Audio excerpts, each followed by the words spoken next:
There is now just one juror seat left to fill before opening statements can begin. Good evening, everyone. Thanks for joining us tonight. The court set 3 more jurors, bringing the total to 15.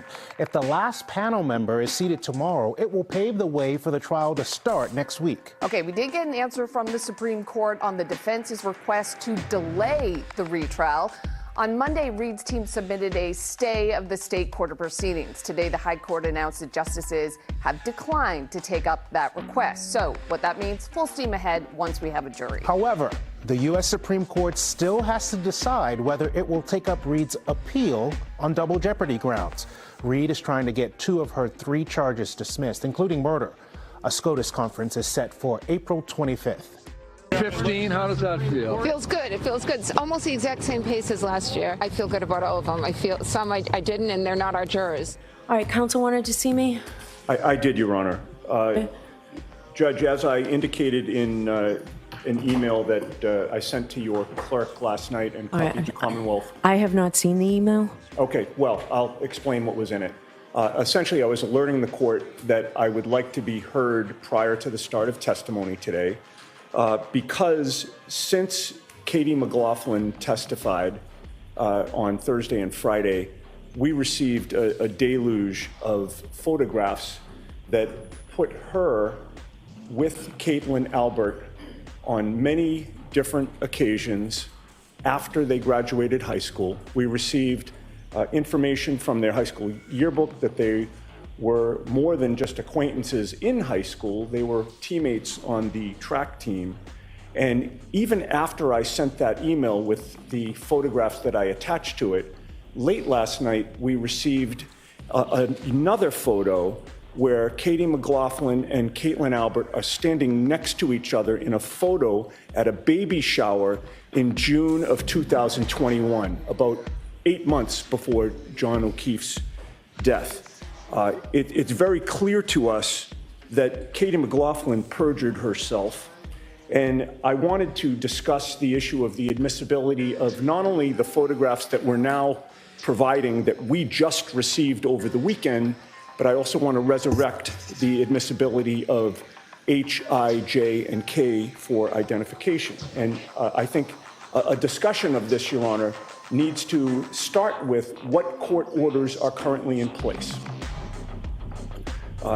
The leading case with regard to the provision of reciprocal discovery when the defense is offering... Oh, so you want to get back to Rule 14, the Rule 14 issue? It is a Rule 14 issue. Okay. That's supplemented by... Hold on one second. So on top of that, we can discuss this later. I'd like to get the trial started. That's fine, Your Honor. My strong belief is that we need to determine this today. And the reason is that Caitlin Albert is coming up as a witness for the Commonwealth. She faces the same areas of cross-examination that Katie McLaughlin faced, and these photos are relevant to her cross-examination. Okay. All right. So aside from the Rule 14 issue, I also think this is cumulative. I don't have the email. I do have the photos, but we can address this.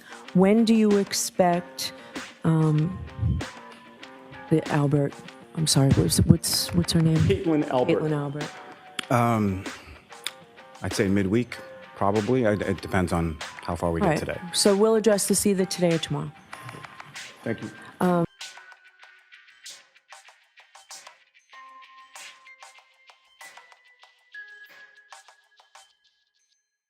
Please state your name and spell your last name. Yes, my name is Paul Gallagher, last name Gallagher. And how are you employed, sir? I'm a lieutenant with the Canton Police Department. And how long in total have you been a member of the Canton Police Department? A total of 32 years, 2 years as a permanent intermittent officer, 30 years full-time. And you indicated that you are a lieutenant, is that correct? That is correct. And how long have you held the rank of lieutenant?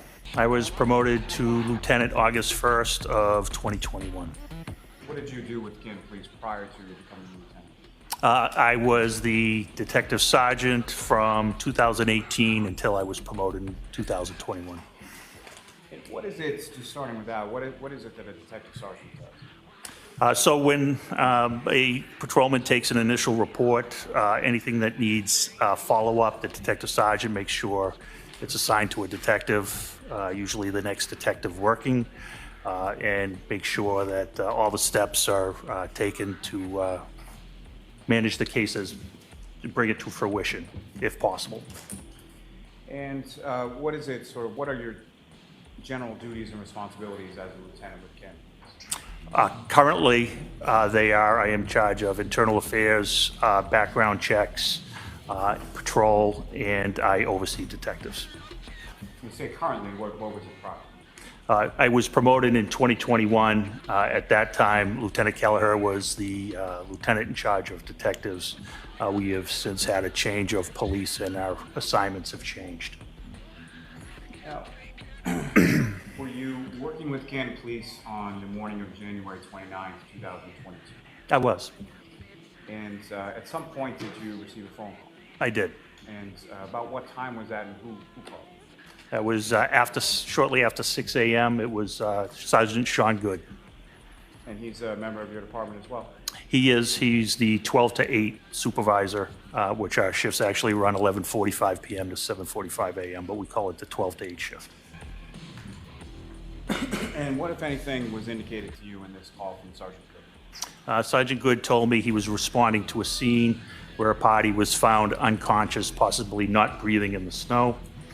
He stated his name was John O'Keefe. He was a Boston police officer who resided on Meadows Ave. He further told me that he had gotten a call earlier about John O'Keefe not returning home that night. His friends had called the hospitals, then they called the police, then they went out and looked for him, and they found him unconscious and not breathing in the snow. And based on that information, what, if anything, did you? I told him I would respond. Where were you initially responding to? I was initially responding to Meadows Ave. I misinterpreted when he said he was a Boston police officer on Meadows Ave. I thought they discovered him on Meadows Ave. But subsequently, did you learn a different location and respond to that location? I did. What was that location that you subsequently determined was where you were going? When I called the dispatch to find out the exact address, I was told it was 32 Fairview Road. And that was from the dispatch, is that correct? That's correct. It was Officer Dever who answered the phone.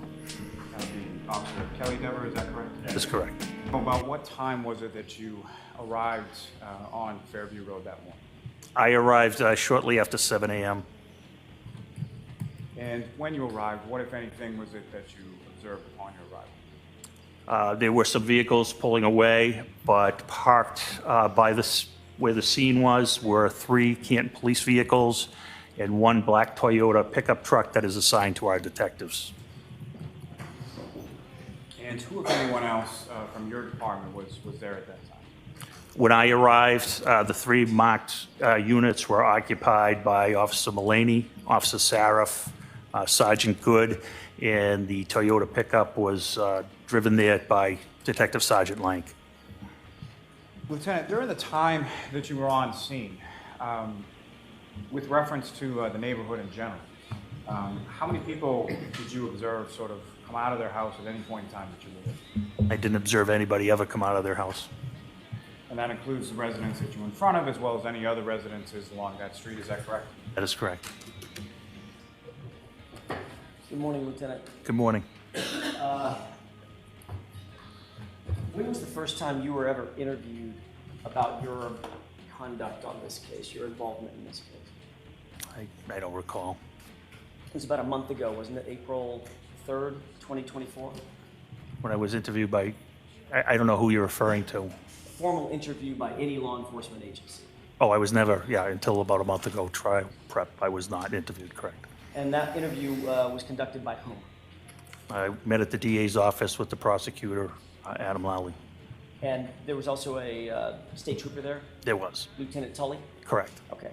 So Michael Proctor never formally interviewed you about your involvement in the case? No, sir. Never interviewed you about your involvement on the morning of January 29th, 2022? No, sir. Never interviewed you about your recovery of any physical evidence at the scene? No, sir. Which would include the blood stains as well as the piece of drinking glass? That's correct. Okay. Never interviewed you about where that evidence ultimately went and how it made its way back to Canton Police Department? He never interviewed me, no. And his partner, Yuri Buknik, also, I won't go through the litany of things, never interviewed you as well. Correct. And until April 3rd, 2024, nobody from the DA's office had interviewed you either. That's correct. Did you write a report about your involvement in the case? Not on that particular day. Did you write a report after that? Yes, When did you write that report? possibly January 2023. I believe it was the request for the metadata, the acquisition of the photos report. Okay, fair enough. Did you ever, I'll narrow my question. Did you ever write a report about your involvement on the day at the scene? No, I did not. Okay. So that's not documented, at least by you, that's not documented anywhere. That's correct. Did you take notes when you were at the scene? No, Did you go back to the station and memorialize your findings and your conduct at the scene by taking notes back at the station? no, I did not. So you have no notes and no report about anything that happened at Fairview on the 29th? Not myself, no. Were you ever instructed by any superior? You're pretty high up in the ranks. You reported to whom? At that time, I reported to the deputy chief of police. Right, either the deputy chief or the chief. Correct. Did either the deputy chief or the chief instruct you, Lieutenant, don't worry about writing a report in this case? No, they never said anything like that. You would agree that it's one thing to respond to a scene, it's another thing to actually gather evidence at a scene. That's correct. Especially a scene where it's a potential, at that time, a potential homicide of a police officer. That's correct.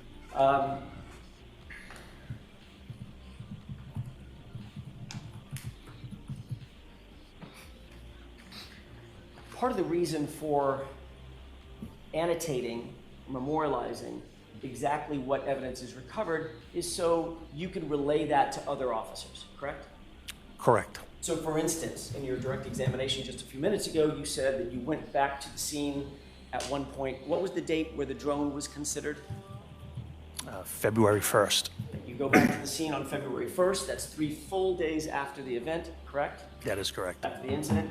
And you said, I directed them to where John O'Keefe's body was found, correct? Yeah, I showed him, yes. But in fact, you never saw John O'Keefe's body, did you? That's correct. Okay, so you were giving them information that you had about which you had no personal knowledge, correct? I had knowledge from other officers. I did not see John O'Keefe at the scene. He was transported to the hospital. That is correct. Who was it that told you specifically where John O'Keefe's body was? I don't recall specifically. I had a collaborative meeting with Sergeant Lank and Sergeant Good. Were you aware at the time that you had the meeting with Sergeant Lank that Sergeant Lank did not ever see John O'Keefe's body in the position? Yes, I did. I don't believe Sergeant Good did, to my knowledge. I believe John O'Keefe may have been in the ambulance at that time.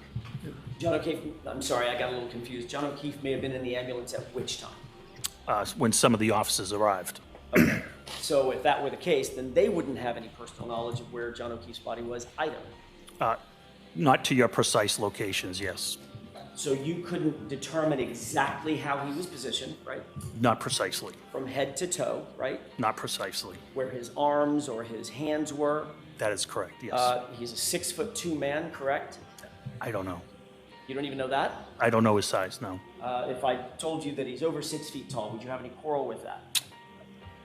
If Mr. Lally told me, I would take it as fact.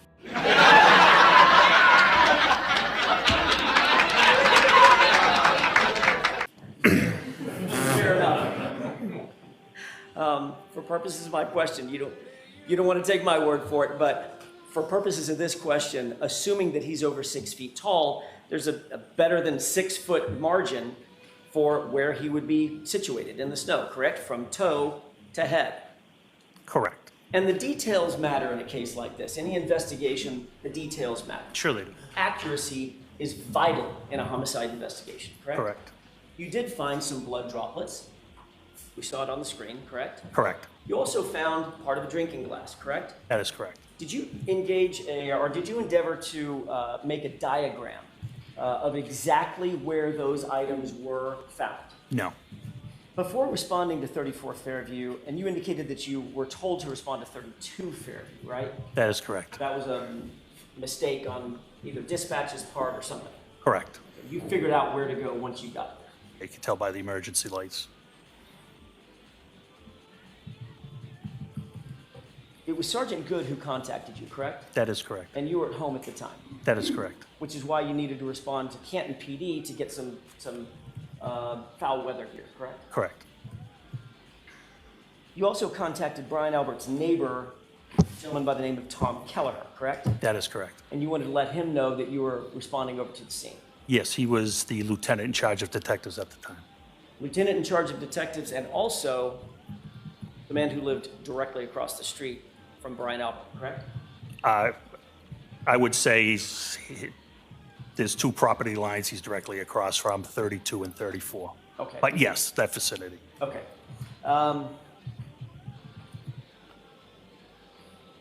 Is there a reason that you didn't contact Chief Berkowitz on that day to let him know where you were responding? Why did you pick Deputy Chief Gallagher?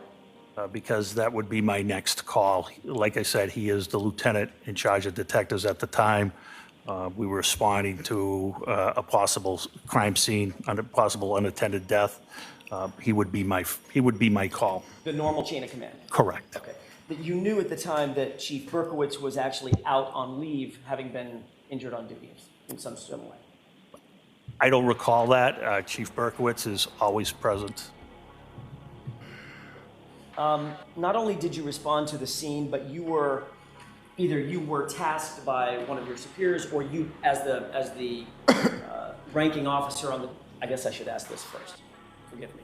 Were you the ranking officer on scene when you arrived? Yes, sir, I was. So either having been tasked by one of your superiors, or because you were the ranking officer on scene, did you take over the coordination of the preservation of that crime scene? Yes, I did. So others were sort of answering to you. Correct. You indicated that you had never preserved a crime scene in the snow before. That's correct. 30 years plus, and your policing experiences here in the Boston area? Correct. Snow's a lot. Sure. In 30 plus years, you've never processed a crime scene in the snow? No, I have not. Lucky you. Well, we don't typically process our own crime scenes. Sometimes we use the state police, sometimes we use Plymouth County detectives. So, save the state police, or setting them aside because they were not tasked on this call yet. Correct. You were then in charge of preserving this crime scene, right? That's correct. What exactly did you do, if you can name the categories? What exactly did you do to actually preserve the entire crime scene? Sure, I can tell you that I had Sergeant Good move all the cars so I could photograph the scene, documented by photo evidence. I told Detective Sergeant Lake, make sure he has initial statements from everybody present. And that's basically what we did prior to searching the scene itself. With regard to Sergeant Lang, you told him to make sure that we had statements, your words, we had statements from all the witnesses that were at the scene. Initial statements, yes. Does that mean the people inside the house? Yes. Okay. Maybe people across the street, if there were people across the street? No, it didn't include them at the time. It included people that were involved from the prior night's incident outing, I would call it. At the time that you tasked Sergeant Lang with this responsibility, did you know personally that you were standing on the property of Brian Albert? I did. Did you also know that Sergeant Lang had an ongoing and a long-time relationship with the Albert family? Objection. Did you know that? I know he knew them. I think you're mischaracterizing the relationship. Did you see a problem with having somebody who knew the parties taking the initial statements from those parties? Not at all. Sergeant Lake, no issue at all. Not in your mind? Not in my mind. Were you aware that before you got to the location, that that Sergeant Lank had taken it upon himself to already make contact with the individuals in the house? Objection. I'm going to see you at sidebar, please.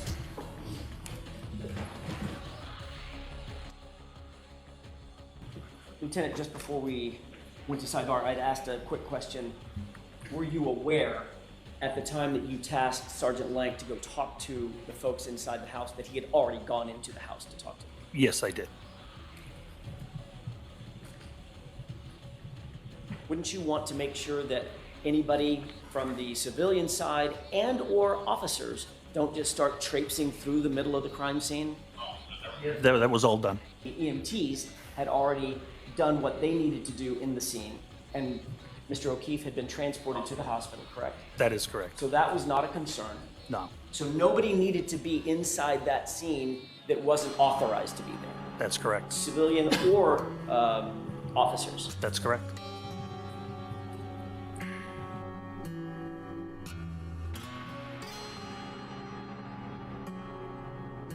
Here's how Higgins explained his employment status on the stand. I'm assigned to division operations at this time. Okay, what does that mean?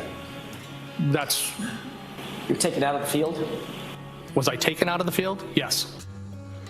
We've tried to find out if Higgins still works at ATF, even requested his payroll records. We've gotten nowhere on any of that. Well, again, remember, the government's burden of proof is beyond a reasonable doubt.